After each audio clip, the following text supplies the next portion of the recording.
This is Robert Holmes, and you're listening to Pixelated Audio, featuring the music of Gabriel Knight.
Welcome back to Pixelated Audio, a podcast focusing on game audio, its history, and the people behind it. We're your hosts. I'm Brian, and this is Gene, and we've got a great show lined up for today. I'm super excited for this one. Me too. I know you are. You're a little bit bleary-eyed, getting ready to, like a child waiting for Christmas. Oh, any day that I can talk about some of my favorite games, and I have a lot of games that I love, but this one holds a special place in my heart. And we are very, very pleased to announce that later on in the show, we're going to be talking to Robert Holmes about his work on the game. Yeah. I think the first episode, correct me if I'm wrong here, but the first episode that you came on as a guest, you played a track from Gabriel Knight. I did, because I wasn't sure if there was going to be an opportunity to come back to the game. I figured I got to throw something in, because this means a lot. Now's the time to do it. Well, it's great because this episode, I hadn't played the game before. And you kind of won me over. You're like, man, you just got to try it. You got to sit down and play it. And since I knew we were going to do an episode on it, I was like, okay, I'll give it a good 3 to 4 hours just so I understand the game. After that point, though, I was hooked. I can't even begin to explain how good this game is. The storytelling and the writing and the narration, the voice, everything just combined creates this incredible, amazing experience all these years later. So it's got a few rough edges. The audio quality on the voices is a little bit crunchy, but you can get past it. Yeah, once you get over that, the voice acting is top notch. The story is great. The setting is awesome. It takes place in New Orleans, and it feels like the real city of New Orleans, or at least as I imagine it must have back then. I mean, this is the New Orleans that I know, so yeah. This is everything I know about. Anyway, so let's talk about that track we started off with. That was the theme of Gabriel Knight. It comes in really eerie, kind of spooky, and then this really kind of powerful action sequence behind it, and it kicks everything up, and it's just explosive. Yeah, there's this kind of aspect of it that's like larger than life, right? It starts off, you've got these big choral synths and like keyboards, and then bam, just drum hit after drum hit, and then it kind of resolves into the melody, if you will, the theme of Gabriel Knight, and you know you're going to come out, you're going to persevere, but you're going to struggle along the way. Right. And the version that we're playing today is actually from the 20th anniversary edition, because it just sounds a lot cleaner. Yeah, the original CD version is so compressed that it really just doesn't do this track justice, and we wanted to start the episode off right. Right. So Gabriel Knight is a graphical or point-and-click adventure written and directed by Jane Jensen that combines the vivid setting of New Orleans and challenging puzzle solving with a brilliant and often dark narrative that includes small touches of this kind of charming humor along the way. It was initially released on December 17th of 1993 for DOS, Windows, and Macintosh by Sierra Online. Yeah, Gabriel Knight was a critical and financial success. It spawned 2 sequels, The Beast Within and Gabriel Knight 3, Blood of the Sacred, Blood of the Damned, several novelizations and graphic novels, and in 2012, a remake of the first game was successfully kickstarted and released in 2014 as Gabriel Knight Sins of the Father's 20th anniversary on PC, Mac, iOS, and Android.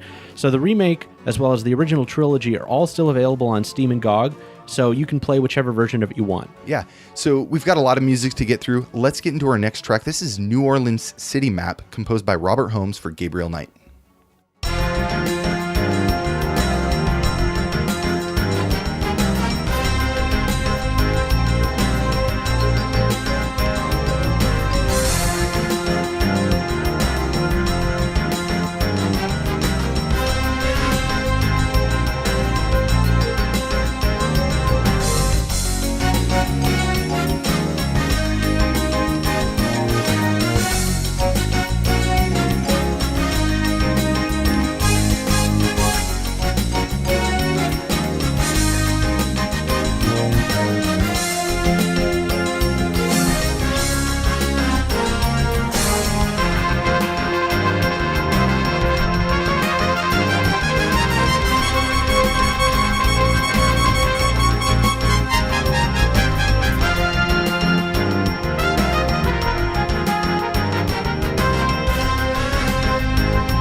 That was New Orleans City Map, composed by Robert Holmes for Gabriel Knight on the PC.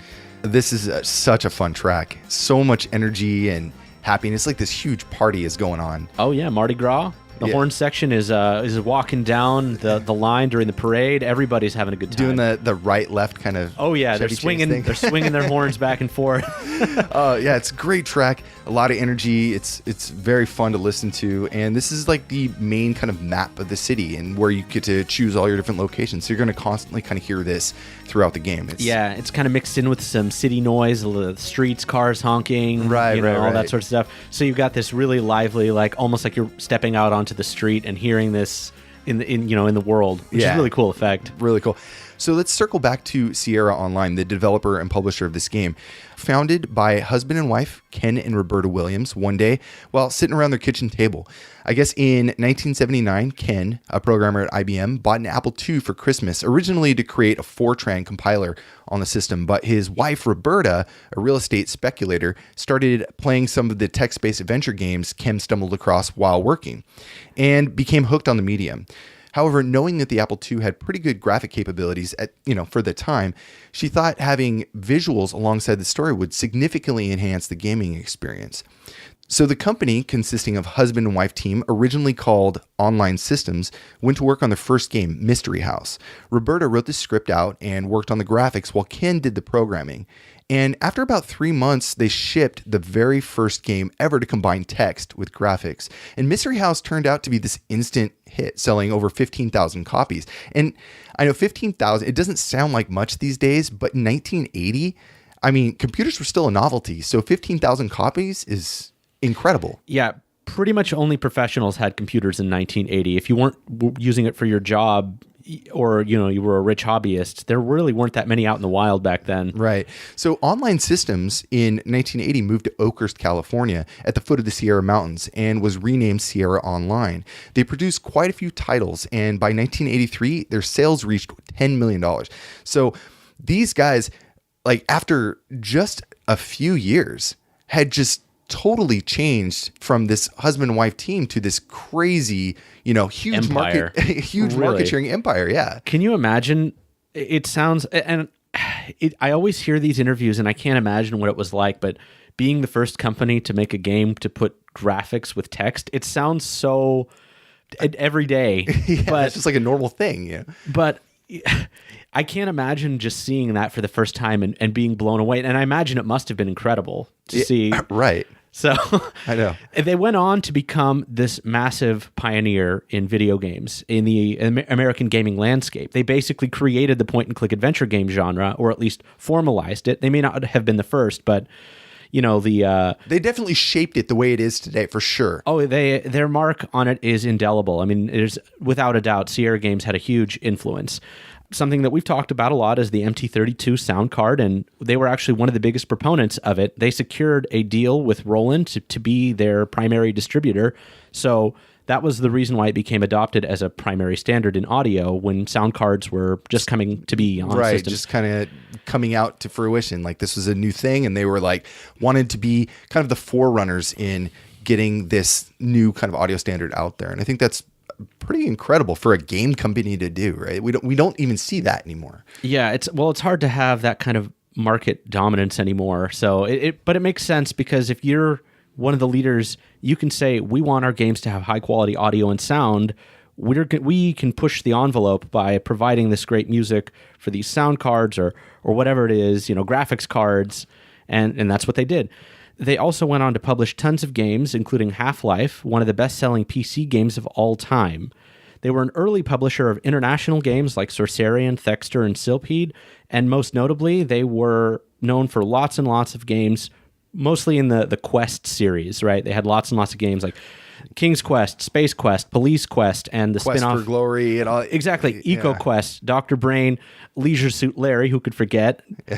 Doesn't have Quest, but it plays very similarly. Right. And Gabriel Knight. Right. So they continued to make hits throughout the 90s, but after a series of reorgs and acquisitions by CUC International, the company ultimately dissolved around 2002. So, they did have a bit of a period of time where they weren't very active, but it's good that they are still alive in some form. They were acquired recently by Activision, and while they're mostly just using it as licenses, they did recently make the King's Quest game in 2015. Right. And now it's almost like just putting the brand name on there, the logo. I don't really know how much involvement any of the original Sierra people had in this. I think it's more of just that license, but I'm pretty sure that the developers were paying a lot of respect to the original games, at least in terms of the feel of the game, the sort of the original spirit of the King's Quest games. And I know that this isn't going to be the only game they have planned, at least to sort of bring back some of those Sierra licenses. And we hear about companies all the time where they get bought out and we pretty much never hear about that ever again. Right. So, and then it makes, old school PC gamers like us, dorks, we see that, Sierra logo pop up and we're like, oh yes, Sierra's back. Well, we could talk about Sierra for days, but this really rich company history, and I'm sure we're going to hear a lot more from our guest shortly, but let's go ahead and get into some more music. This next track is called Dixieland Drugstore, composed by Robert Holmes.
All right, that was the Dixieland Drugstore, composed by Robert Holmes for Gabriel Knight. I love that track. Oh, it's so good, man. It's so good. It's so mellow. I love that. I want to say, is it washboard? It's like a washboard? I think it's a guiro, which is sort of that egg-shaped ribbed instrument you kind of scrape a stick against. I was thinking more like Deep South kind of music, so I guess the washboard came up instantly in my head, but I get you, yeah. It's definitely one of those instruments that you don't see all that often. Right. Now, this track kind of plays in a questionable area. You don't really know if it's, if you're in a safe place or if you're in a deceptive place. Yeah. And that music reflects it, I think. It's got some of those longing blues kind of vibe to it. Yeah. You walk into Willie's shop and he's none too keen on helping you out, but you can press him for some information, but he's not really too crazy about you. Yeah, and whenever you ask him about stuff, he just kind of like blows you off like, wait, I didn't say that. Yeah. The game tries to make you feel smart because occasionally he'll like let something slip. Most of the time he'll be like, I don't know anything about that. I don't know what you're talking about. So Robert Holmes, let's talk about this guy a little bit. He's a big player. Yeah. So he spent a number of years playing in popular bands in the LA Orange County music scene and joined the studio and post-production communities in Hollywood before being invited to become part of a small company we now know as Sierra Online, or we knew as Sierra Online, in the hills of Yosemite. He joined Sierra's stellar composition group and provided many of the groundbreaking and legendary early adventure game soundtracks that we know and love, including Hoyle Classics, Gabriel Knight 1, 2, and 3. Those are probably his biggest titles. And in recent years, he's worked on Jane Jensen's Gray Matter, Lola and Lucy's Big Adventure, Mobius, Empire Rising, and of course, the Gabriel Knight 20th Anniversary remake. Yes. And Robert Holmes has also composed a lot of other things like original albums over the years. Yeah, quite a few on his website, and we'll post a link to that in the show notes. He has a lot of various kinds of music, some atmospheric, some piano music, various different kinds of styles. Yeah, and a lot of theatrical scores as well. Yeah. So some of the other things he's done, he was a writer, member, and producer for the Scarlet Furies, recording, performing, and production work with Steve Lukather, Leon Russell, Jim Messina, Peter Asher, Sting, REO Speedwagon, and the Zombies, among many others. This guy's played with some heavy hitters. Yeah. So he's also done work for corporate and media clients like Microsoft, Starbucks, Hewlett-Packard, Amazon, Paramount, CBS, and Warner Brothers Entertainment. And these are both very condensed lists of some of the work that he's done. Yeah, we had to chop it down a lot. And I kept saying, Gene, we got to bring it down a little bit. You're like, there's so much stuff. I know everybody in this show, from the writing credits to the composing credits, just has a massive resume. I mean, we're talking about a Sierra game, so how could we not get into it? And we'll get more into that when we get Robert on a little bit later. So, yeah. I do want to bring up the music that we're playing today. So the game has several different options for music output in the initial setup. There's the bass level, which is geared towards the Sound Blaster type, so like the 16 Pro Audio, Spectrum Plus, and Thunderboard. And then there's an option for extended synth, and this includes the Roland SCC1, the Sound Canvas family, Turtle Beach Multisound, Wave Blaster, and the Yamaha TG100, or general MIDI modules in general. And for the Roland MT32 and compatible sound modules, you can use the extended synth as well, and then use the MT32 mapping option to get the right sounds in there. Now, we did listen to the MT32 version, and that's actually how I listened to it originally when I was playing the game. And it sounds really, really good, but it's very different. And I think this was a time where they were trying to phase the MT32 out a little bit because, I mean, this is 93, and the MT32 came out in 87. So there was a lot of new technology, you know. I think you brought this up. Audio, yeah. And so for this episode, we're going to be listening to hardware recordings from a CM500, which is General MIDI or the Roland Sound Canvas family. But we do want to play a clip from the ad-lib version just to give you a sense of how that sounds different from the MIDI one. Right. And even though the MIDI was more available at this point, the ad-lib, they still needed that backwards compatibility for a lot of other people. So let's just take a listen to the Dixieland Drugstore, but the ad-lib version.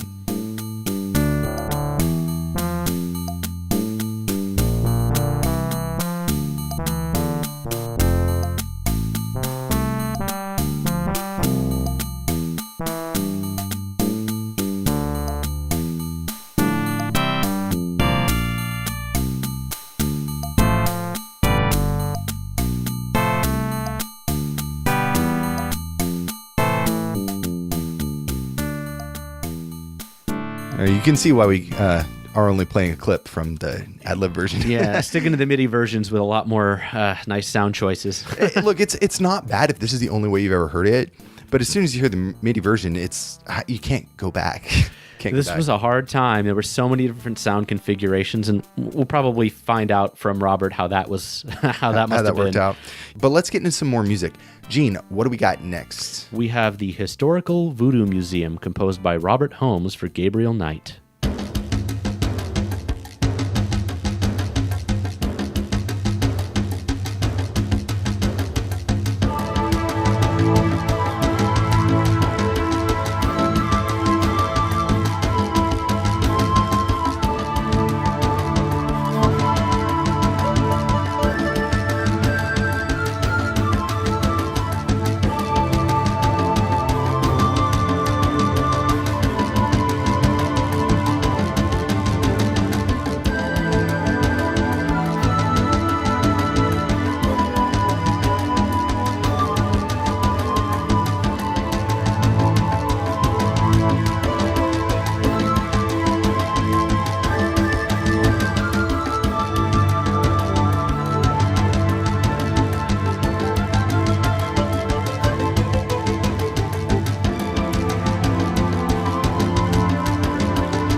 That was the Historical Voodoo Museum, composed by Robert Holmes for Gabriel Knight.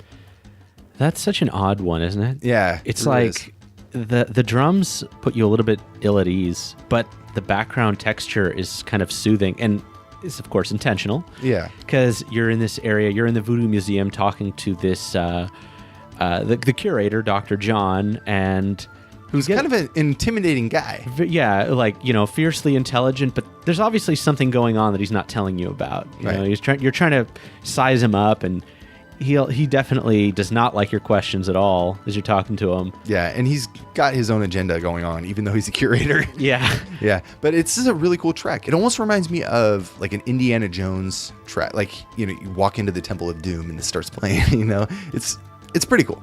Yeah, I know as a kid I would have said, oh, I hate this. It's all like world music. But as I've gotten older, I don't mind this stuff so much. Maybe because I grew up with it. And it fits in the game so well. There's a lot of things that, out of context, maybe if you haven't played the game, this might not, it's a little bit ambient and you're not really sure what to expect here. But with the setting and the scenery, when you listen to it, it just draws this amazing picture and the imagery is just incredible.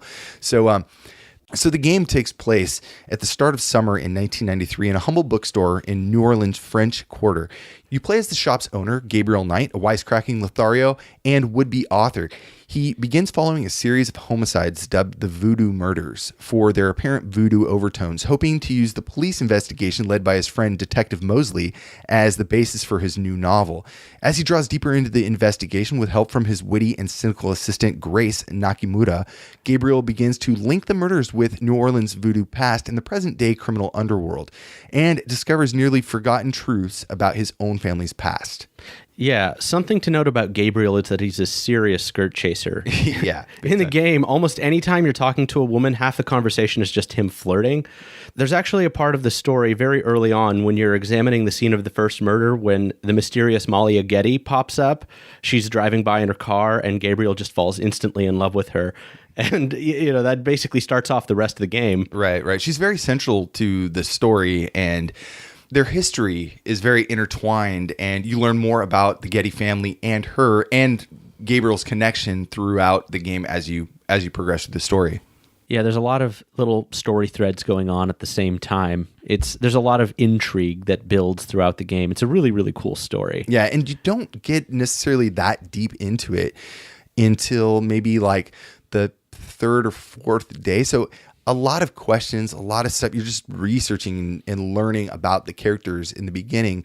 And as, the days progress, it just exponentially grows. Yeah, you start following a lot of these little loose ends that seem like nothing, and then they get more and more, hey, wait, there's a connection between these two things that doesn't make any sense. Yeah. And you got to start chasing it down. So one of the things that's really compelling about Gabriel Knight is the attention to detail and capturing the atmosphere. And I think we've talked about it, but part of it is because Jane and the rest of the team did a lot of research, extensive research, on the histories of both New Orleans and voodoo in New Orleans.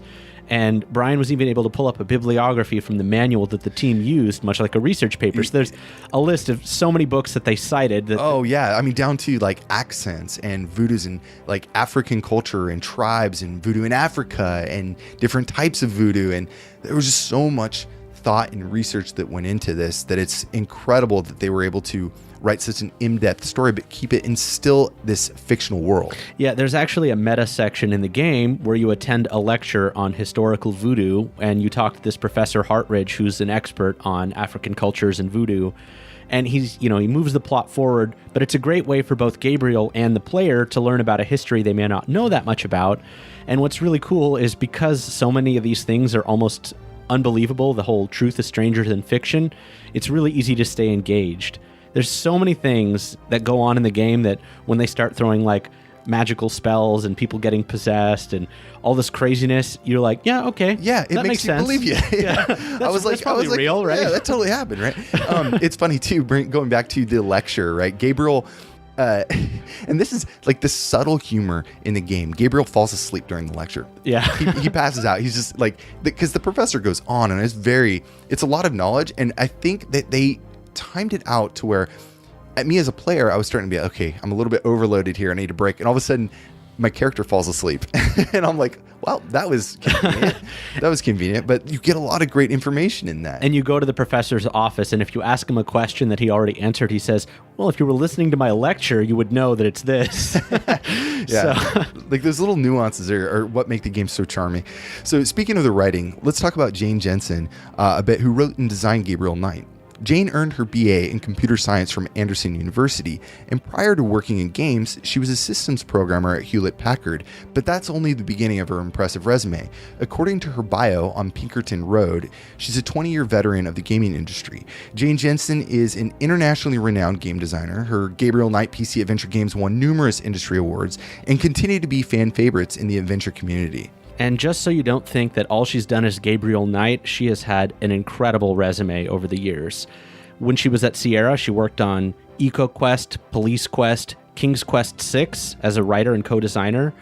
In 2003, she co-founded a company called Oberon Games and worked as a designer on a few titles like the Inspector Parker series and one of the first, a series of Unfortunate Events games. Mm-hmm. She also worked independently on titles like the Agatha Christie series and Women's Murder Club series as a designer and director, Dead Time Stories as everything, creator, designer, director, Gray Matter, Dying for Daylight, and most recently she founded another company, Pinkerton Road, her most recent company in 2012, where she created, designed, directed, and wrote Mobius, Empire Rising, and the Gabriel Knight 1 remake. Wow. Yeah. And it goes on and on from there. She's written novelizations of the first two Gabriel Knight games, released a graphic novel of Gabriel Knight that came out with the remake, and right now she's actively writing romance novels under the pen name Eli Easton. Yeah. Dozens of novels there. It's not exactly my cup of tea, but this is an impressive resume. It's so much work. I was looking at some of the comments and reviews of her books, and they are like outstanding. Like her writing ability is incredible. Not my particular style, but of what I'm into for light novels, but like there's an audience for it, and she's an incredible writer. I have to say, I think we should all be more like Jane Jensen. I mean, a powerhouse of a designer, developer, writer. She had her hands just in everything. And we were watching the making of this game. There's this video on YouTube. I guess when they released the game, they put out a making of, and you can see Jane Jensen literally in every part of the game. She's like there when they're doing the voice acting. She's there, talking with the graphic designers, with the writing, with the composer, like everything. And she's just really a very well-rounded and outstanding individual. Yeah, she is incredible. And with that, let's get into a little bit more music. So we have a couple of tracks from the police station, and we're going to start with the first track that you hear when you walk in, this sort of the normal track during the police station, composed by Robert Holmes.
That was the police station main theme composed by Robert Holmes for Gabriel Knight. The first thing that I always think of with this track is officious. Like, it sounds like some pompous jerk at the police station. And there is one right at the front desk who just is like, what the hell do you want? Get out of my face all the time. Any question you ask him is met with just, I'm like 2 days away from retirement. I don't have time for this. This track, it starts out, it reminds me of X-Files a little bit. Yeah. It's kind of got a little X-Files in there. And but then it goes into this this whistleblowing Mardi Gras kind of police station march. It's very strange, but it fits so well. And even though there's that kind of jerky guy at the counter, the rest of the officers are really nice. This is where you meet Detective Mosely, and just it's got its own kind of humor baked in, And there's I think a lot that can be said about the music as far as how it correlates with the situations that you get inside this police station. Yeah, and there's a whole puzzle involved with copying things in a copy machine while trying to distract the police and steal your friend's badge, and you do some extra legal things in this game, which nowadays would not be so well looked upon. Kind of slap him on the wrist in this game. But let's go ahead and get into our next track. So in the police station, there's an interrogation that takes place, and it's with this really kind of wacky character that you meet called Crash, and he is kind of shifty and you don't know what to expect from him, but this interrogation is pretty intense. So let's listen to that and we'll be right back.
That was Interrogating Crash, composed by Robert Holmes for Gabriel Knight.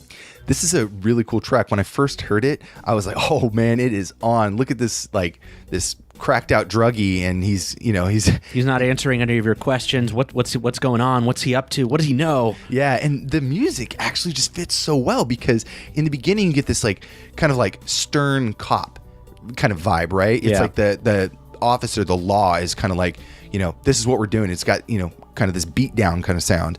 And then Crash, he is this drugged out, like kind of informant or he's sort of like a low level drug runner. Right. And you can hear when he starts kind of talking, that's when you get that very almost delusional piano sound in the background. And it's like that, and it's very skittish. Jerky, yeah. It's a little skittish, a little uneasy. And I think that it just works so well with this investigation and this interrogation. So for those of you who are music nerds, you'll notice that track is in 7/4. So there's 7 beats to the measure, which is what gives it a little bit of that sort of jerkiness over the whole track. So and that little kind of like arrhythmia sound here. Yeah, it feels like the track is like starting over constantly, and it really works because this scene only is like a minute or two long, and there's yelling, there's all sorts of like, I don't know, mania going on. So let's talk about the gameplay a little bit. So Gabriel Knight, Sins of the Fathers is a point-and-click puzzle-solving adventure game created by Jane Jensen. It's a little bit different from Sierra's other Quest series games like Space Quest because it has a realistic setting and it focuses more on mature themes and detective work, despite some of the supernatural elements and humor. It's a little bit more similar to the company's earlier games, the Laura Bow series. Yeah. I think too, because this game has a little bit more darker, like adult humor. Yeah. That could be why it's so different from like Space Quest, and maybe even King's Quest has some kind of child goofy humor in there too. But this does take it to a very more adult, mature approach. And I would say not in the sense of like edginess or juvenile, mature. It's sort of, just things that I wouldn't have picked up on really as a kid, maybe as much. And I think playing it as an adult, maybe I appreciate it differently, but you just replayed it too. So yeah, I don't know many games that talk about human sacrifice. Yeah, so it's definitely a heavy one for a kid. Yeah. So the game uses an icon-based interface similar to Sierra's other titles, with talk, look at, that sort of thing. Kind of the main verbs. Exactly. Yeah. And throughout the game, there's still plenty of inventory-based puzzles.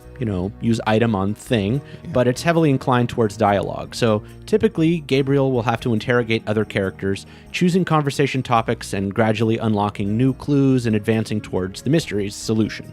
Yeah, throughout the game, you go between various locations, interrogating people through lengthy but well-acted dialogue trees. You start the game in the French Quarter, gradually opening up areas in the greater New Orleans area, and even a brief visit to overseas locations towards the end of the game. Conversations with the main characters always have these common questions that you can ask. So like, what do you know about voodoo? And, tell me about yourself, or tell me anything, has these kind of common questions, and you can kind of play with that and learn more about the actual personality of the character.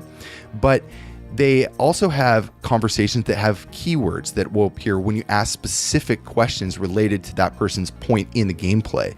And doing that will kind of unlock more dialogue and more questions that you can ask, and the interrogation can kind of continue and be more of an eye-opening experience as you kind of piece together different puzzles from different dialogues. Yeah, so some of the questions are specific to certain people, but some questions just open up the things that you can ask to everybody. So sometimes you'll have a new clue, you'll get the little hint jingle and be like, I have something that I can ask to that person that would definitely know about this thing. Yeah, so for example, in the French Quarter in Dixieland drugstore, the shop owner says, something along the lines of Cabri-Sancourt, and then Gabriel can go, "Hey Grace, could you do some research for me? What is Cabri-Sancourt?" Like all suave like he talks, and she might say, "Oh, I have no idea," but some other person later on will be like, "This is exactly what it means. It means, goat without horns." And, as the thing goes, I should probably not give that away, right? Yeah. So anyways, but all you have to do is look up a French book. So you'll be all right. Yeah. It's kind of maddening because, if you've played the game, you know what it means, but everybody else is stonewalling you until like 2/3 of the way through. Nobody wants to tell you what that phrase means. Right. So the game follows a structure a little bit more like a novel, with each part of the game playing out non-linearly across 10 days. So you can walk back and forth across these various locations, but once you've progressed enough of the story, you start on a new day. So they're really more like individual chapters, a little bit like a choose-your-own-adventure kind of thing. And there's even an in-game cassette tape system that you can use to listen back to previous conversations. So if you jump back into the game, you're on like day 4, and you're like, I don't remember exactly what I needed to do. I know I was talking to this person. You can listen to those conversations without having to travel all the way over there. Right. That was very convenient, because sometimes I had to listen to like, what did she say again? Like, I totally missed that part. Like, or it was like an hour ago. Like, I don't remember what she said. And then you can go back and listen, and that's a really nice way to not have to travel everywhere. And characters don't repeat themselves usually until you get to the end of a dialogue. So if you missed some key clue, and since the game is so heavy on dialogue and trying to figure out clues, it's a really, really helpful system. Yeah.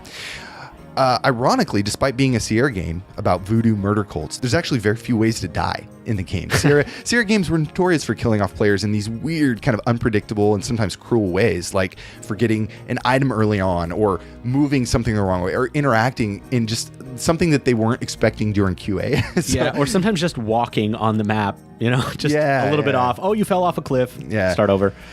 For those of you who know a bit about Sierra history, it shouldn't be a surprise, as Jane Jensen worked on so much other stuff. We talked about earlier King's Quest VI, which, like Gabriel Knight, remains one of Sierra's best games due to its top-notch storytelling and being relatively forgiving for adventure game players. Yeah. So it's not really... The puzzles are what's challenging. You don't have to worry about dying much. Yeah, for those of you who've played King's Quest V, compare that to 6. 6 is like... King's Quest V was like a massacre. Like, you could die in every situation. I just need to say, murder boat, Yeti pie. And if either of those two things make you mad, then... But King's Quest VI, I don't remember any puzzles that were like that. I remember a few tricky ones, but I think it was a reasonable game. And So it was probably because of her writing, and she was she co-designed it, I believe, as well. Right. So let's get into our next track. This is A Priest to Cazanoux, and we're going to play a little bit of a different version than the general MIDI we've been listening to. This is from the 20th anniversary edition. So let's take a listen to that, and we'll be right back.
That was A Priest to Cazanoux from the 20th anniversary edition of Gabriel Knight, Sins of the Fathers, composed by Robert Holmes. This is a very cool version. I'm glad we played the 20th anniversary edition because it's a little bit, the piano keys towards the ends there, when it gets like kind of pompous and powerful, they're just so much more clear. You get it too in the MIDI version, but it's just not as well pronounced. And this is just a really nice kind of semi-regal, semi-formal sound that has a very nice kind of distinct tone behind it. I like that. One of the things that's funny about describing this music is that it really does fit the character. This is a rich high society lady, a little bit pompous, a little bit of a busybody.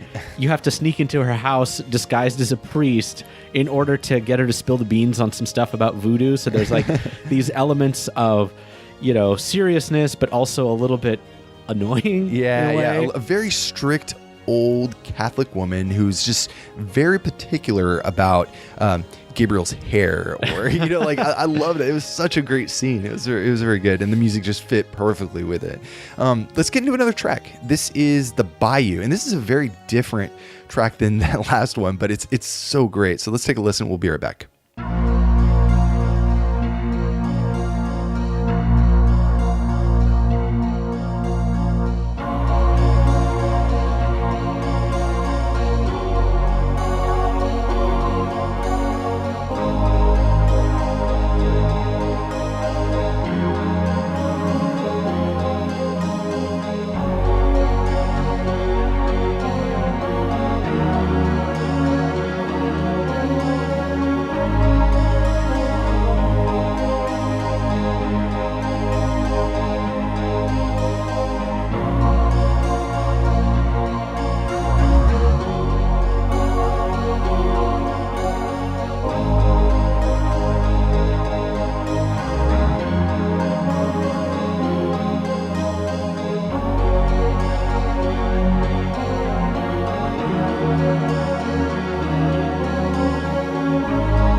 That was the Bayou, composed by Robert Holmes for Gabriel Knight. I just get taken away every time I hear that track, which is funny because you're running around in a bayou with no directions and you get lost, very literally. Yeah, and the narrator's like, Gabriel doesn't know where he's going. And just like, this is a good part of the game, but the track is just so mysterious and so kind of. It almost makes me want to cry. There's a weird interplay between like creepy and beautiful. Right, in this track. I love it. Right. So Gabriel Knight was a groundbreaking game in terms of interactive storytelling with fully voiced conversations and beautiful backgrounds and character art. The game also features 3D animated cutscenes as well as comic book panel cutscenes kind of throughout the game as well. Yeah, both of those happen at various points depending on what the story calls for. There's a couple of really cool scenes towards the very end of the game where you see some pretty dramatic action happening in the comic panels. Yeah, and it's nice because there's no text or anything, so it has this kind of old superhero vibe, but like murder mystery. So yeah, it's nice. There is voiceover behind it, so it's very engaging. Yeah. The game's backgrounds are done in a hand-painted style by John Schroeds, a Sierra veteran who worked on other titles like EcoQuest, Castle of Dr. Brain, King's Quest VI, Gabriel Knight 2, and Space Quest 6. Gabriel Knight also uses detailed character portraits during the dialogue tree conversations with other characters. So when you engage in a conversation, a character portrait will pop up, and while you're having these conversations, the mouth movements are even synced with the speech to give it an extra sense of realism. And they're very rich, very detailed, and I think that just leads to the storytelling, right? Because the graphics themselves, when you're in the world, are fairly general Sierra graphics for the 90s, right? But like certain scenes are happening, like you see a certain item or a serpent or something like that. It's so detailed and it looks so clean. So this wasn't the first game that Sierra did with voice acting. They had a few other games like Space Quest 4, which had a CD version which I love the voice acting by Gary Owens. But the entire cast of this game was just a star-studded Hollywood cast for the time. And they talk about this in the making of video that we'll also post a link to. But we have Tim Curry as Gabriel Knight, Leah Remini as Grace Nakimura, Mark Hamill as Frank Mosely, not sounding like the Joker in this one, Leilani Jones as Malia Getty, Michael Dorn, who you might know as Worf from Star Trek, as Dr. John. He's got this beautiful bellowing voice. I love it. It's so good. His voice acting is so good. Very short with you, though, which I guess works because Worf is the same. Yeah. Virginia Capers as the narrator, who really adds a lot of flavor. I want to say, Tim Curry did an excellent job, but Virginia Capers, without her narration, I think you would lose so much. She's got this just beautiful old storytelling voice that just captures, I think, New Orleans perfectly. And like all Sierra games, definitely pokes fun at you if you do anything stupid. She's like the grandma that is tough love. She'll Gabriel does not know how to use this, or she'll just be she'll put you in your place. Pretty much, yeah. And she also reads the newspapers which you can read every morning, which I don't know. It's like you grab your coffee, you read the newspaper, you listen to the bookstore theme. That's how I want to start all of my days. And how could I forget Jim Cummings, who is, if you listen to any early cartoons from the 90s, the whole Disney Channel block, Jim Cummings' voice. He plays the ridiculous Sergeant Frick at the police station. Talk to that guy and exhaust all of the options if you play the game. They're hilarious.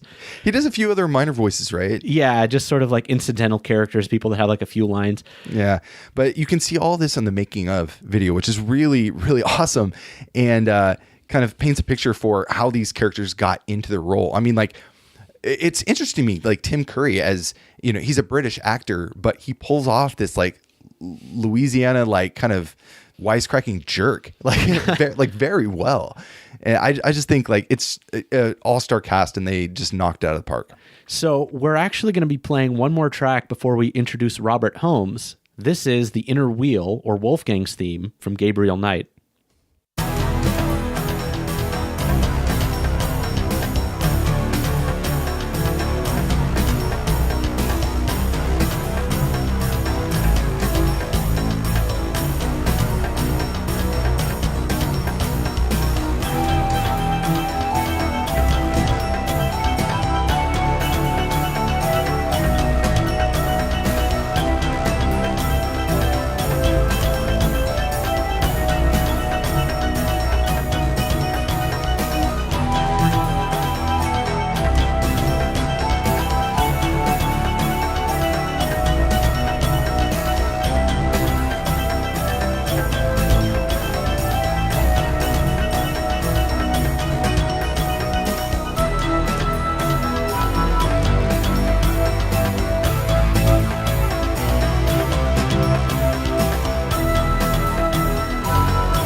That was the Inner Wheel, or Wolfgang's theme, from Gabriel Knight, Sins of the Fathers. It's a pretty intense track. Yeah, we played it on one of our expansion packs, and we got ourselves on a long journey to actually bring Robert here. So this is where it's all started, guys. All right, so we've been talking about the music and the game for a while, but we're very pleased to introduce our guest, Robert Holmes. Hello. Hi there. Hi there. Yeah, so we've been talking about the music, and Gene and I have been sharing our thoughts and memories about the game and the audio. So we're very, very excited and very thankful that you made some time to chat with us today. So thank you very much. Yeah, my pleasure. Thanks for having me. Yeah, absolutely. Let's start at the beginning. What was life like growing up before you got into all of this music business? Well, I was really lucky. I grew up about 20 minutes from Hollywood, and the little town Whittier that I grew up in, there was something in the water because there were a bunch of just amazingly talented musical people. Some of the guys I played with as a kid, Rusty Anderson, who's now the lead guitar player for Paul McCartney for 15 years. Wow. Other guys who played with Burt Bacharach, guys who played. It was a really fertile period in the early 70s, late 60s, early 70s. And we were close enough to Hollywood that we were affected by all that. And the thing was, you'd put together these great bands, and then you'd go to Hollywood and you'd play in these killer clubs, and you'd get to open for some, idols and see all the legendary bands at places like the Whiskey and the Troubadour and stuff like that. So, it was... I was really fortunate not just to be musically influenced by all of these legends, but to get to, see them and hear them in person. And then as I sort of developed my sort of musical path, I did a lot of recording and touring and then a lot of studio work in LA, and was doing a lot of kind of the cliche, 70s rock kind of stuff, working with people like Toto and REO Speedwagon and Fleetwood Mac people and stuff like that. And so, that it was really brilliant and wonderful, but, it never really exactly... I was good. I wasn't great. So,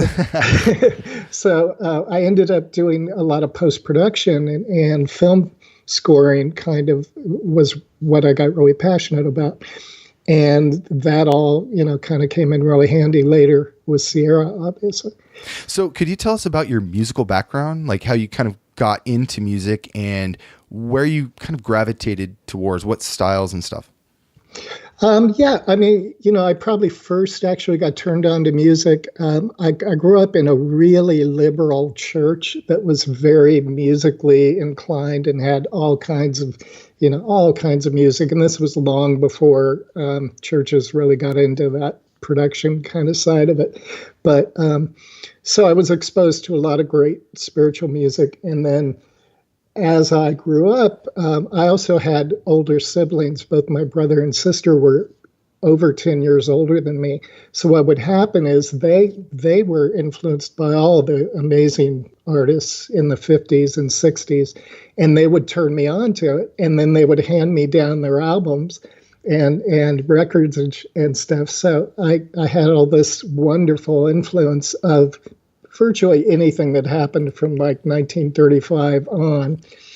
And I also had a real passion for Hollywood history and film music and people like Max Steiner and Aaron Copland and all of the stuff that sort of came out of classic Hollywood. So that, of course, looking back now, had a huge influence on me because those guys were all about really memorable themes and motifs and sort of, being very emotional with themes. So kind of all mixed together and went down that road. Yeah, I mean, you covered it a little bit, but were there any particular artists that were a really big influence? I mean, it's when you're talking about music, there's so many different places where it comes from, but I'm just curious. Yeah.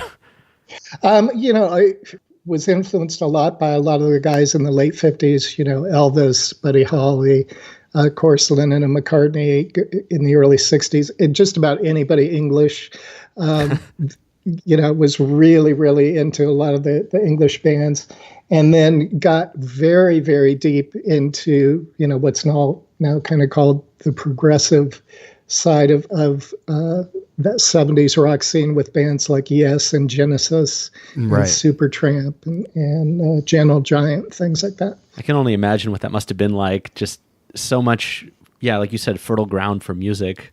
Yeah, it was so fortunate, to be exposed to all that. And one of the other things that really had a huge influence on me, and I just thank my parents so much for this, they went out when I was about 10, they went out and bought this old antique 1922 player piano. And this thing had like 300 vintage rolls of all of these old standard songs. And my folks were very social. They would throw big parties, and, groups of people would gather around this piano for hours, and we would just, be exposed to these old classic Tin Pan Alley songs, and we would all learn them and sing. And so that was a great influence as well. And it's funny because years later, I was always more of a guitar player than a pianist, but when I was trying to teach myself piano, I really set the standard high because of what I had seen in these player piano performances. And I didn't learn till years later that these guys were usually, they were doing like 3, 4, 5-handed versions of these tunes. There's no way a single guy could play that. That's so incredible. But it was a great, great experience to have that.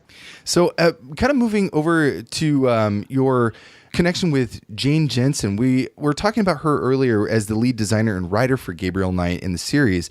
How did you guys meet?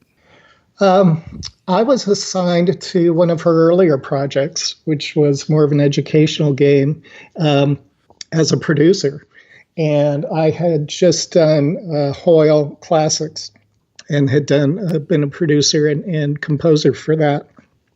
And it was actually funny because I remember the first week I started on the team, I was kind of intrigued by Jane. She was a very interesting person. And so I went up and said, hey, we should have lunch and get to know each other. And she was very, very skeptical and guarded.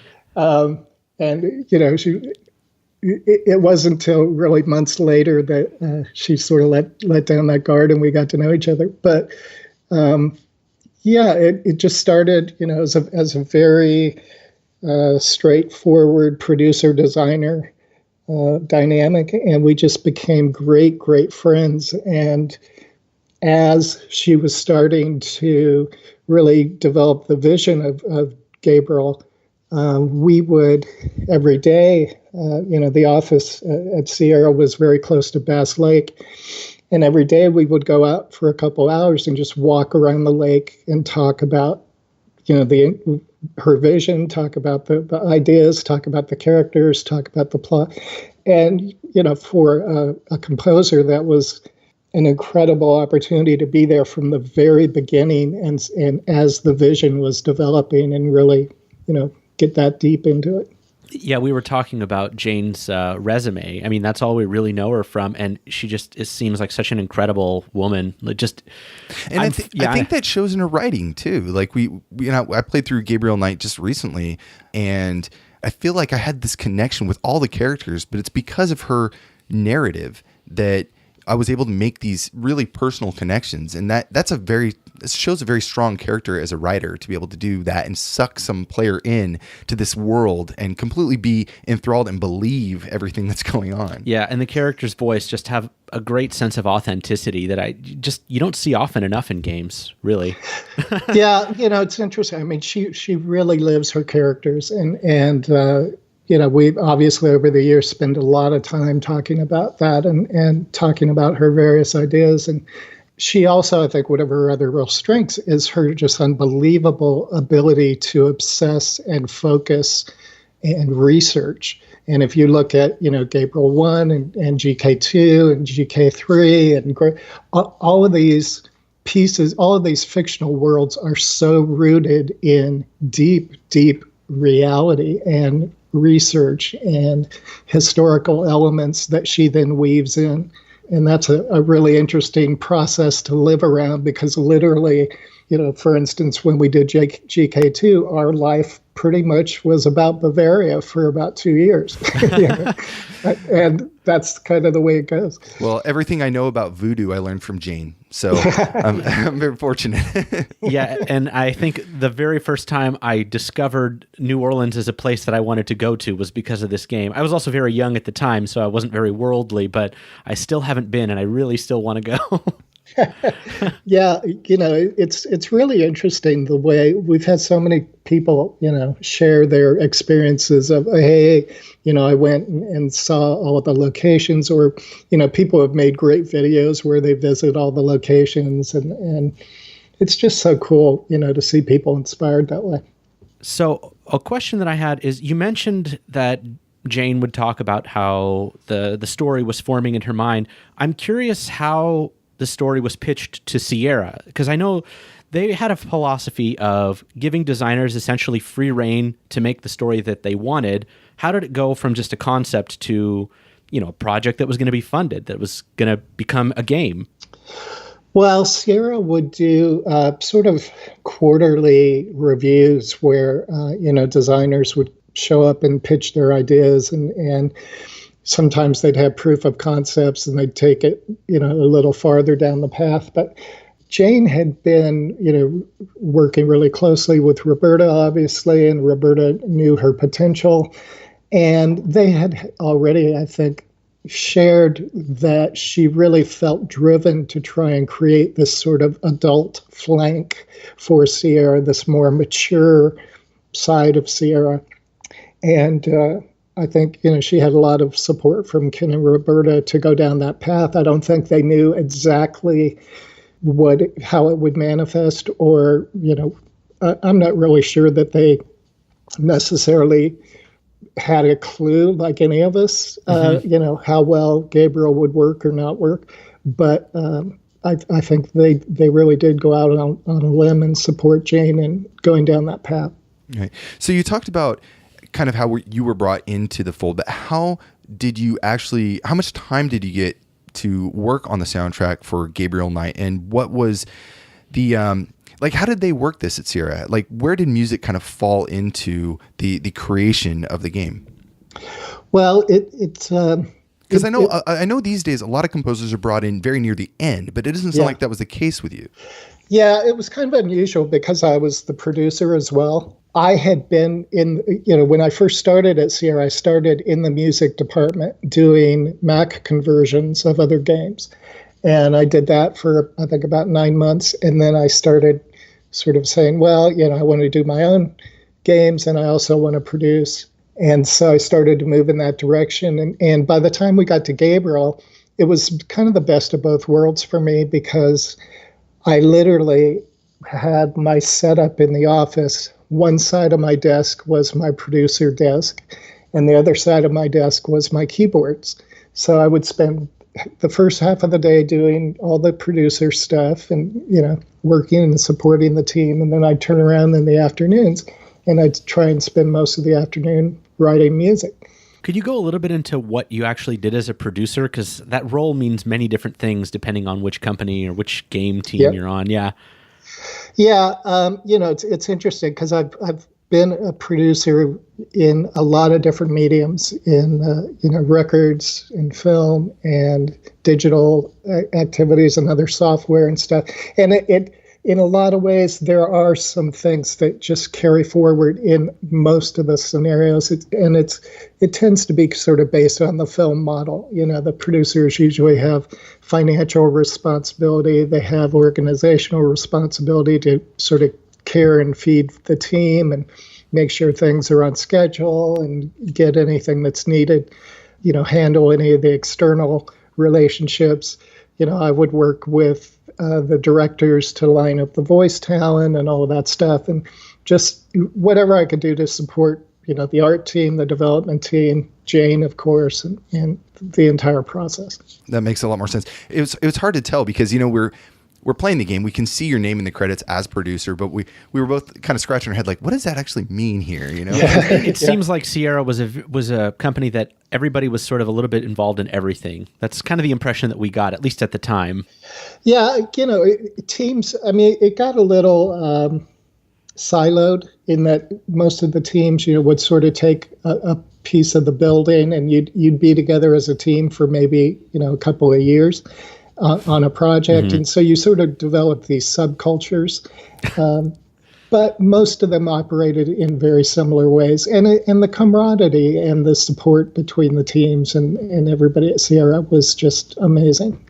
Cool. Well, let's go ahead and listen to some music while we have you on. This track we've been saving for the entire episode because we wanted to put it right in the beginning of the show, but we wanted to hear your thoughts on it. So this is St. George's Bookstore, and it was composed by Robert Holmes.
Oh, the glory of General MIDI.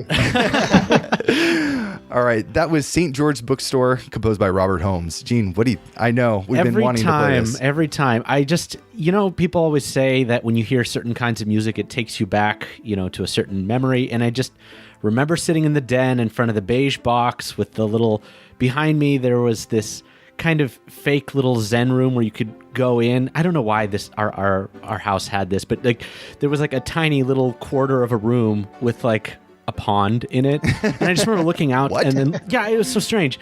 And just sitting in this room that was attached to the kitchen, playing this game while probably my parents were yelling at me to go do the dishes or what have you. It's, this one brings me back. This is it's such an iconic song for the series. And I think this is something that you have this sense of security and safety, right? The game has all these very dangerous and uncertain areas and something mysterious and dark, and there's all these different emotions going on in other parts of the city. But when you come to St. George Bookstore, you're welcomed and cradled with this track, and I think that giving a player the opportunity to have this kind of sense of relief is just so amazing and so well composed. It's the summarization of the Gabriel themes throughout the game, and we're curious, what was your process on this track specifically? Boy, well, the main theme was the first tune I wrote, for the series, and that was a part of us sort of, doing the proof of concept. And then I wanted to do alternate versions of that within the game. And I think, when it came to this very early room, I remember, the designers and the artists showing me, basically, because of the way the rhythm was going in our development cycle, I had to do a lot of the music before the rooms were actually built. So they would just show me the art, and then I'd say, well, okay, maybe I'll do something in this style. And I'd go off and try and see what would happen. Looking at the art for this room, I mean, obviously there's so much history in that room.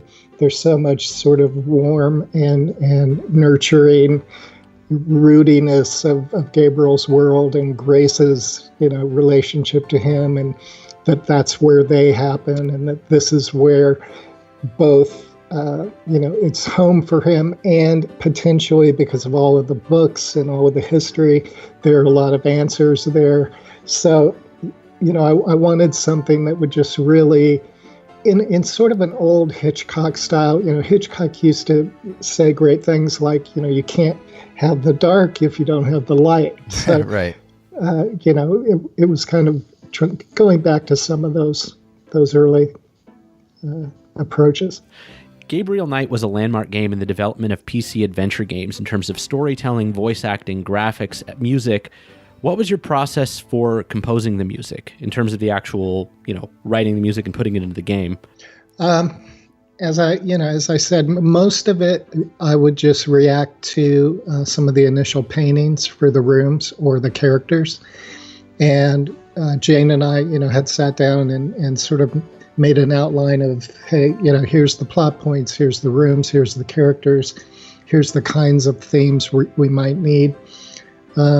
And we had done a lot of mutual research in terms of doing a lot of media and movies and things having to do with New Orleans, so that I knew I wanted to try and get some of that in there. I also knew musically, I'm more of a pop guy, so I knew it wasn't going to be terribly legit in terms of that.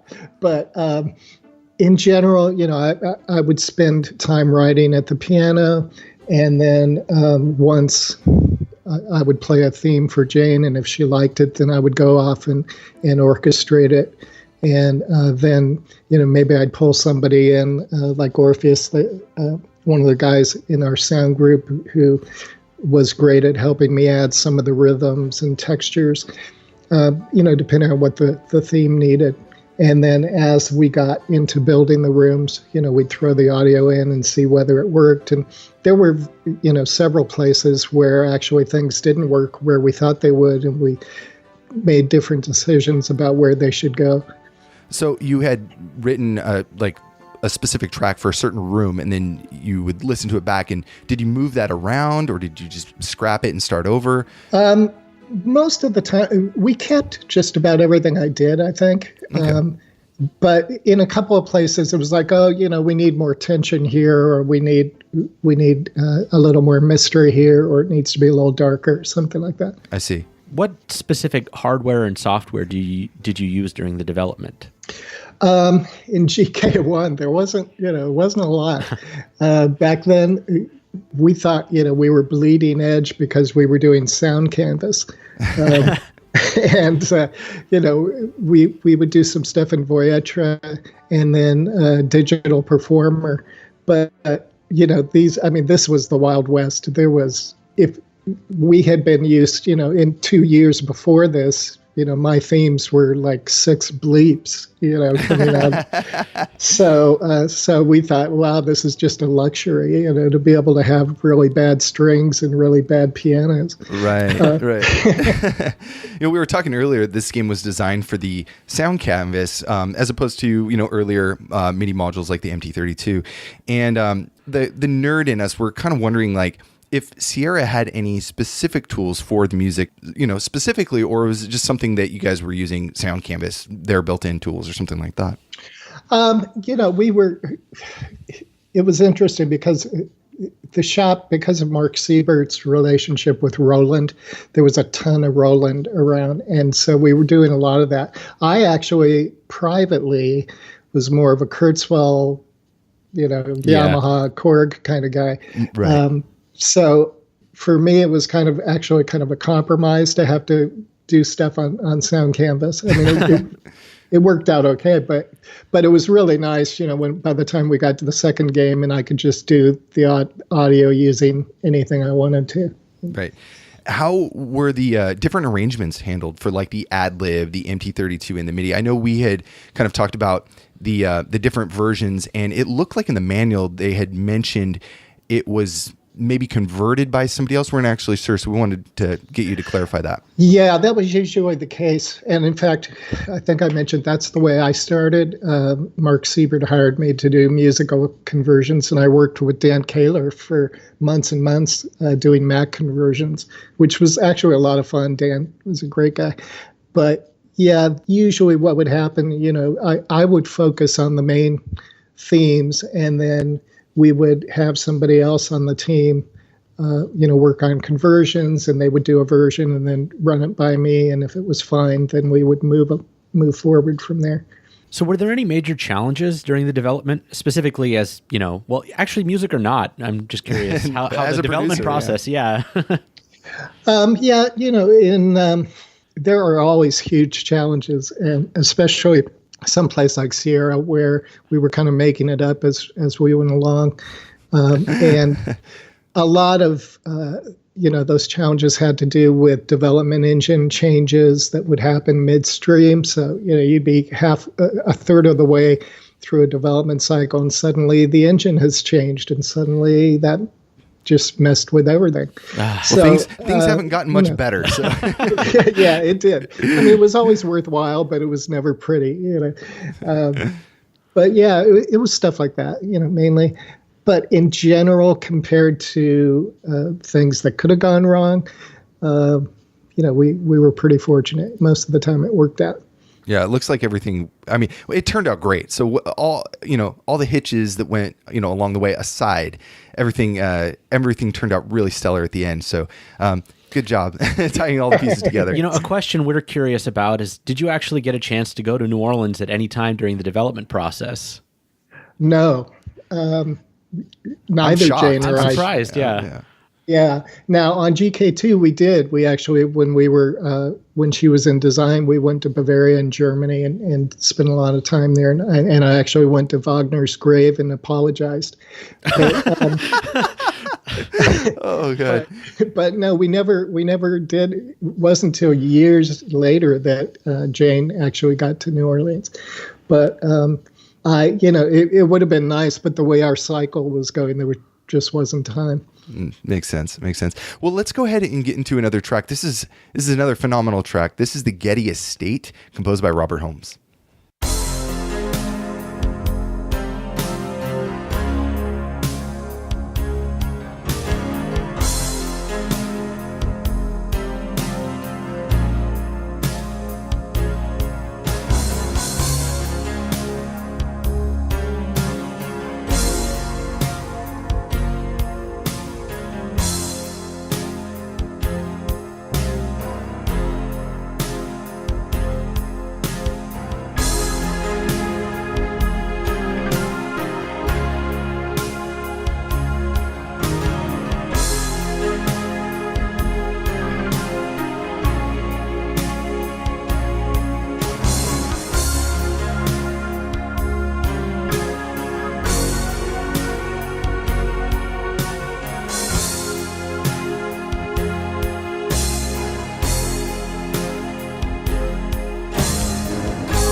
right, that was the Gedde Estate theme composed by Robert Holmes. I've already got long hair, but I feel like it grew a few more inches just listening to that track. It brought me back. This is a good one. Very powerful, really nice 80s kind of rock ballad behind it. Yeah, I like that. Sort of melodramatic. Right. Yeah, I'll tell you a secret. I didn't realize it at the time, but when I had to go back and revisit it for the anniversary version, I realized what I was doing with that track specifically was paying homage to a band called Procol Harum. And if you go and listen to A Whiter Shade of Pale or A Salty Dog, tunes like that are right in this sort of stream. I'm not familiar with that band, so neither I'll have am to I. look them up. Yeah, check out A Whiter Shade of Pale. You'll hear it right away.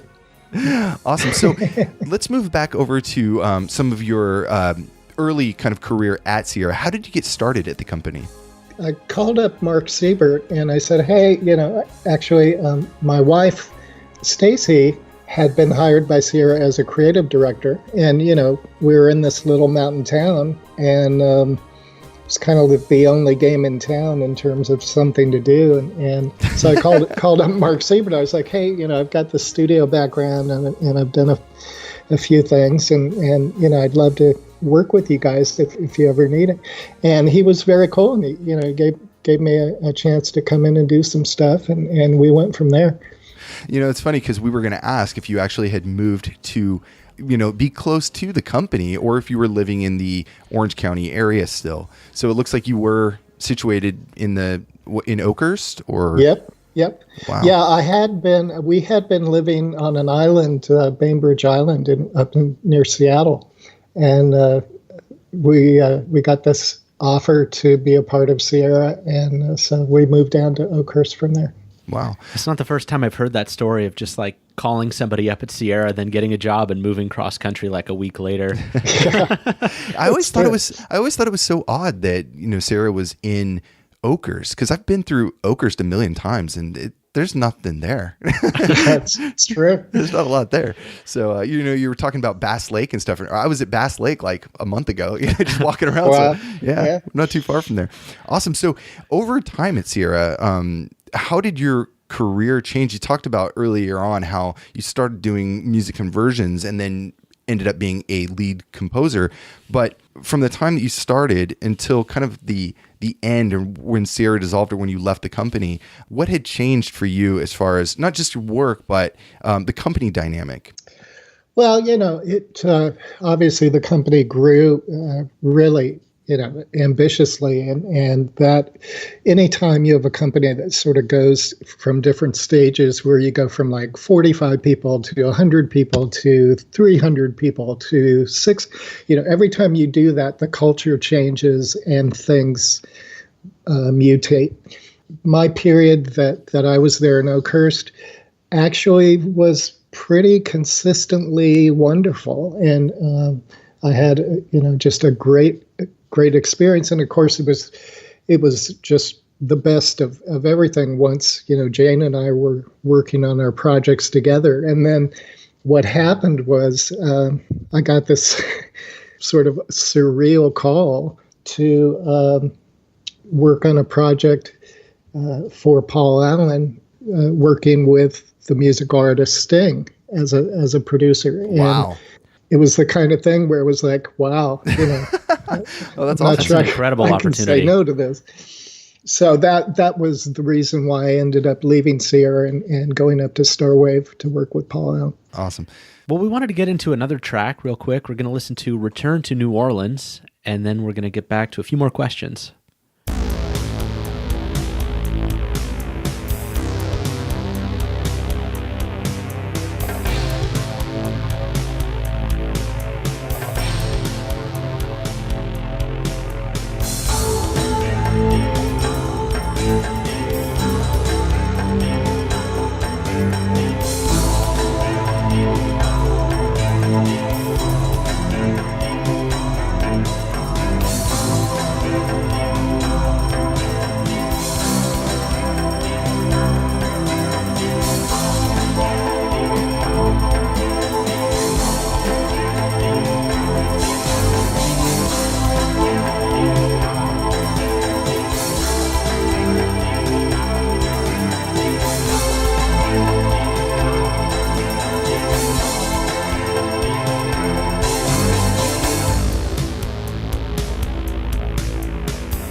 Boy, I haven't heard that one in a long time. That was Return to New Orleans, composed by Robert Holmes. This is a really intense track. I think it's, very powerful, very dangerous. And there's something that's kind of interesting here. So in the beginning of the show, we were listening to the New Orleans city map theme, which is very lively, very Mardi Gras. Yeah. And now you're back in New Orleans after all this stuff has happened, and you get this complete change in dynamics. And now things are not looking so hot. Things are starting to get very, very dark, and things are getting real. And I think this is a really good testament to that. There's a lot of tracks that you play around with time signature, and I think it gives that a sense of instability. Yeah. I think it's a really effective use of that. Yeah, it's interesting that you mentioned that, because, when I heard you playing it, the first thing that came to mind was, oh, this is me doing Genesis. And because, I love the whole 7/8 thing that Genesis would always do. Obviously, I've used that a lot. But yeah, Gabriel was a great vehicle for that kind of change, where it was like, well, you can do something that could seem pretty benign and nice and pleasant and melodic, and then 10 minutes later, you've got to do something really dark and really aggressive and really shift the mood. And so that was a great, musical exercise. So from a visual side, when you're looking at that New Orleans city map, that first track, and it's very lively, what was your thought kind of going in, aside from, sounding like Genesis track, what was your thought when you were told that, in the story, this is where the character's kind of coming back home after learning all of this kind of secret of this mystery kind of surrounding his family? I think I was trying to really foreshadow not only what he was already aware of the darkness that was building, but really sort of looking forward to, things are going to get much heavier, much darker, and even, moving into the second game. Because we already knew where that path might lead. So I wanted to try and just give hints of, all is not well, and it's not going to get better, So you mentioned something about the second game. You could sort of make whatever music you wanted. Do you feel like you got out, the music came out the way you wanted it to in the first Gabriel Knight, in terms of how it actually sounded to the player?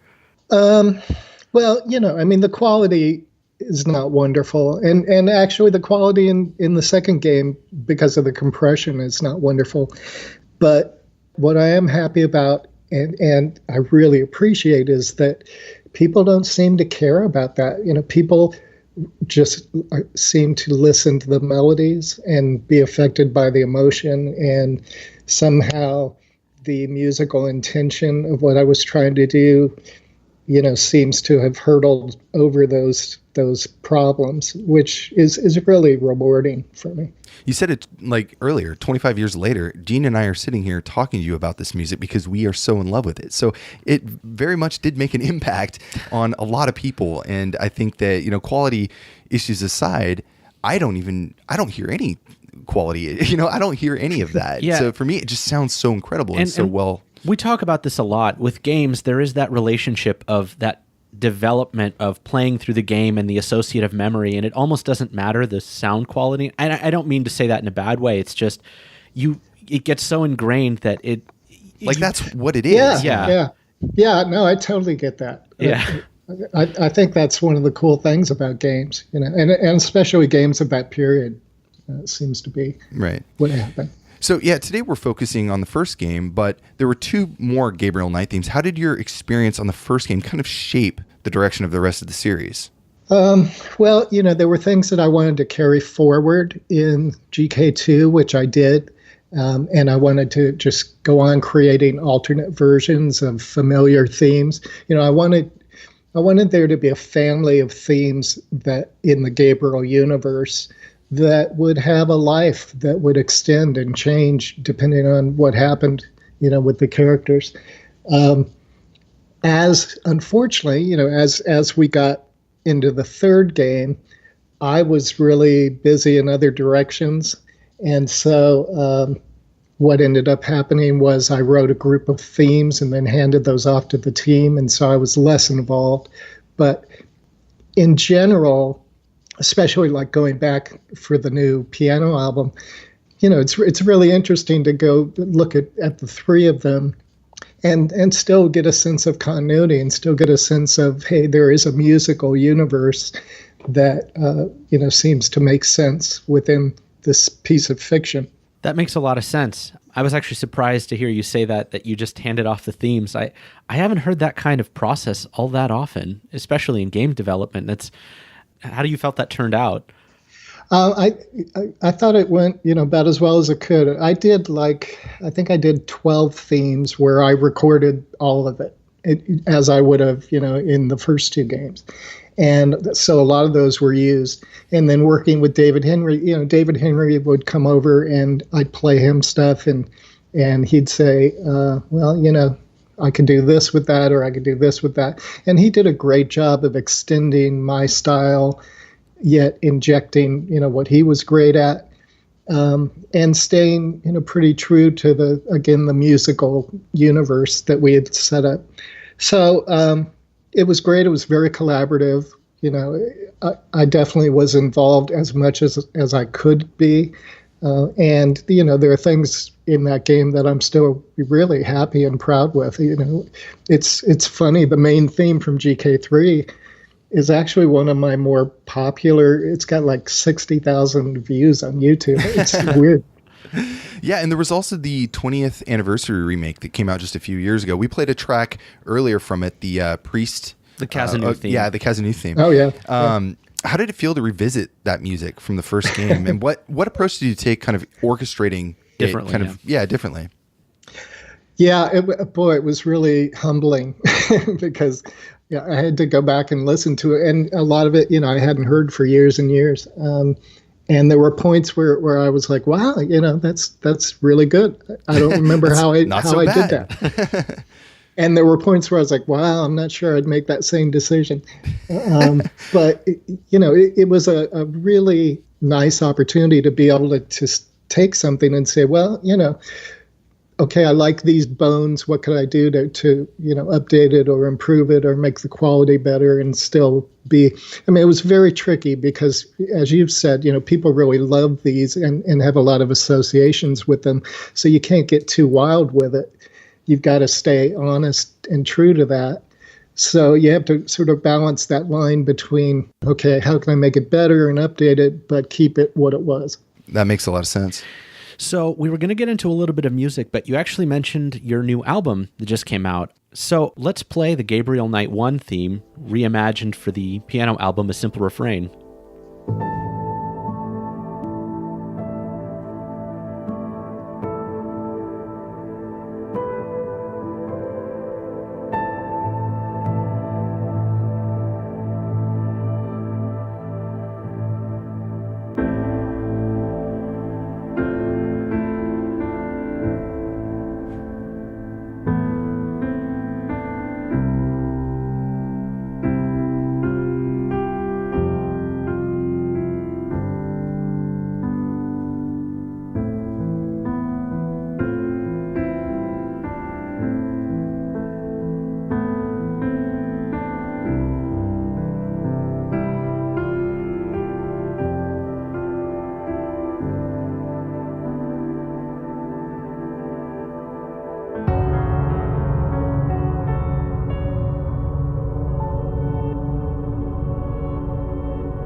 That was the Gabriel Knight theme, one from A Simple Refrain, composed by Robert Holmes. So tell us about this album. So, I've always wanted to sort of go back and capture things from all of the games in a sort of cataloged way that would have a nice quality to it. And through some other projects, I had worked with this wonderful pianist, Roger Hooper, who is just incredibly gifted, much better piano player than I would ever be.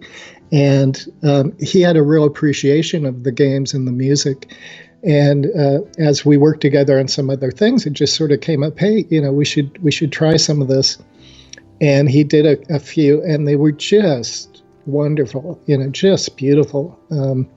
And it was a very collaborative process where we would throw versions back and forth, and the arrangements and the production.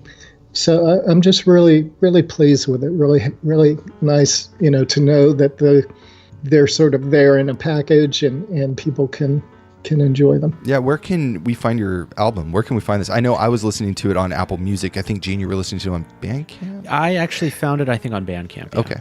Yeah, it's in all of the digital, Bandcamp, Amazon, Apple Music, just about anywhere. And then CDs are available on CD Baby, I think. Okay, great. Yeah, I was listening to this a lot in the evenings. At night, I got the little Amazon Echo, and I was letting it, play this album and just kind of turning off the lights, and it's just so soothing, so calming. But then you get these amazing themes that you kind of know and love, done in just a very comforting way.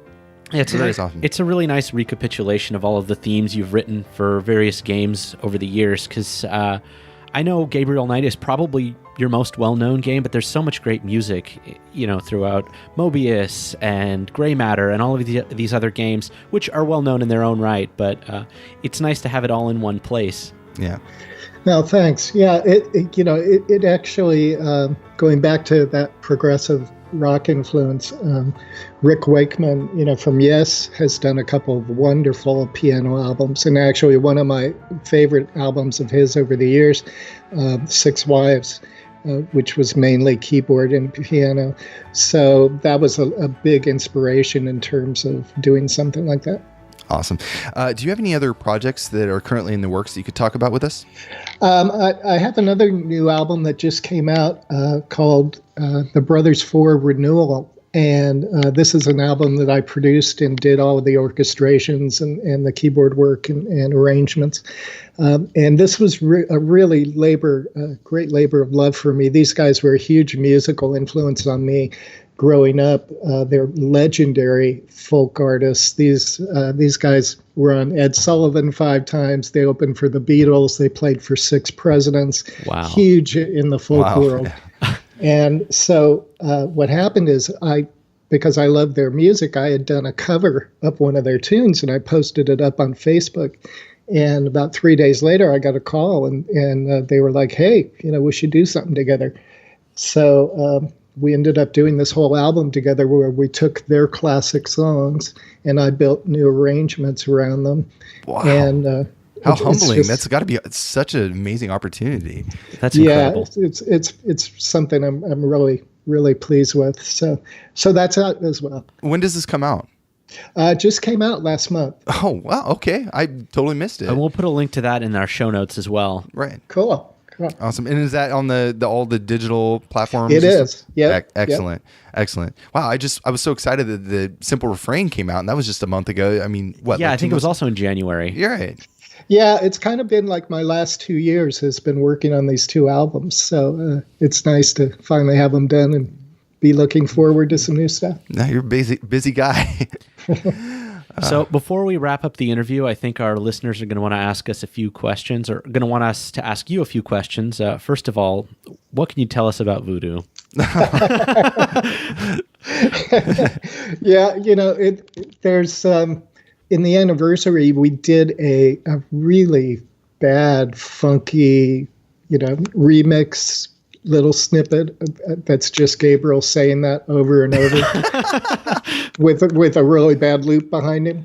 And it's probably one of my favorite musical moments of the series. But oh, that's awesome. We were going to either ask that or tell us anything at all. But you know, I have this amazing memory. Tim Curry was so cool, and it was such a pleasure to work with him. And I just have this amazing memory of, you know, sitting, watching him through the glass say that, you know. So you got to see it before it was the meme. Before it was, you got to see it as it was being made. That's awesome. Yep. That's so cool. I'll tell you guys a fun story. And this is exactly what it was like for Jane and I. We were so heads down when we did GK1. We really had no idea if it worked or how it was going to go. And then we went to the Game Developer Awards at Universal Studios, and GK was nominated for something. And we were standing in line, and the people behind us were like, you know, whoever that guy was that wrote the music for Gabriel Knight should win something. and Jane and I looked at each other like, wow, somebody heard the music. Oh, that's incredible. That's a great story. Yeah. Yeah, it was fun. It's like, oh, okay, I guess it does matter. So did it win? No, it didn't. Oh. but it was fun to know that somebody wanted it too. Oh, that's so cool. That's so cool. So, Robert, I want to say I cannot tell you how much it means to have this chance to speak with you. Brian and I both grew up playing a lot of Sierra games, and I remember personally trying to learn the St. George's Bookstore theme on piano very early, at like 9 or 10 years old. And, you know, back when I played the game in 94. And Brian, I think he only played it for the first time, and he fell in love. As we've sort of said time and time again, this is a game and an experience. It's really stuck with us, and I think will stick with us over the years. So it's been an absolute pleasure having you on the show. Well, thanks so much, guys. It means so much, you know, to have people appreciate the music. It did at the time, and for it to still, you know, have some value and mean something to people is just doesn't get any better than that. So awesome. Thank you very much. Yeah, thank you very much. So today we covered Gabriel Knight on PC, composed by Robert Holmes. Absolute blast talking to him. It was a childhood dream come true. Yeah, very interesting guy. If you want to find more about Robert Holmes, we'll have a link on our website that points to his website. It's robertholmesmusic.com. And if you want more on the show, then check us out online at Pixelated Audio for show notes and the track list. We can also be found on Twitter at Pixelated Audio, and we have a growing and very active server on Discord. Yes, and if you want to leave comments, you can do so on the website. Leave us a review on iTunes. That's always appreciated. Also, we have a Patreon. If you like the show and you want to support us and what we're doing for video game music preservation, you can pledge a few bucks, and that's, you know, a few bucks goes a long way. So we want to say thank you, everybody, so far that it's supporting the show. That's really important to us.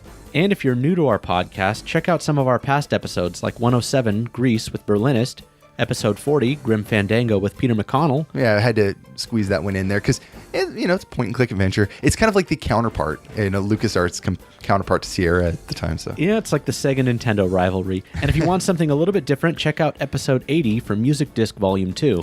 Yeah, it's been a while since we did a music disc. I think we're overdue for one. Yeah, for sure. And those are a lot of fun, and there's a lot of great music, a lot of exploration there. Oh, and also, again, we want to bring up the Library of Congress is putting together a concert for video game music, and there's going to be a lot of different speakers and stuff attending. This takes place April 4th, 5th, and 6th, I believe. And we have a pre-concert talk at 6:30 on April 5th. That's a Friday in Washington, D.C. at the Library of Congress. Yeah, so if you're in the Washington, D.C. area, come check us out, and we'll hang out and chat afterwards. Chat music with us. Stick around. It'll be an Austin Winery concert right after that. It's going to be a really amazing series of events. Yeah. So we got one more track taken off the show. This is an excellent one. This is the ending theme for Gabriel Knight. Thank you guys so much for listening, and we'll see you back in a few weeks for the next episode.